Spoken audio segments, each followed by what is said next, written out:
Gidromet ertangi ob-havo ma'lumotlarini e'lon qildi. Barcha tezda xabardor bo'lsin. Assalomu alaykum. Hurmatli tomoshabin, kanalimizga xush kelibsiz.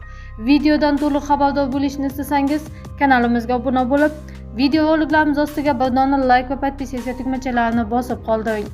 Unga ko'ra Toshkent shahrida havo biroz bulutli bo'ladi. Yog'ingarchilik kutilmaydi. Harorat kechasi 17-19 gradus, kunduzi 31-33 gradus iliq bo'ladi.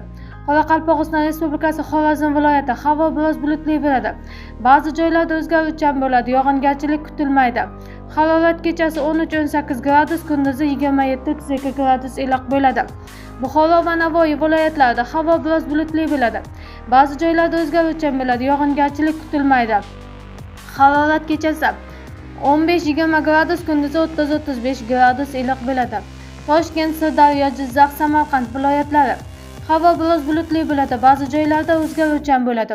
Yog'ingarchilik kutilmaydi. Harorat kechasi 15-20 gradus, kunduzi 30-35 gradus iliq bo'ladi.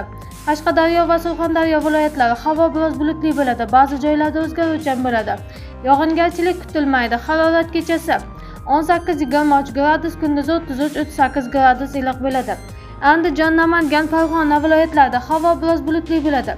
Ba'zi joylarda o'zgaruvchan bo'ladi. Harorat kechasi 15-20 gradus, kunduzi 30-35 gradus iliq bo'ladi. Respublikaning tog' oldi va tog'li hududlarida havo biroz bulutli bo'ladi.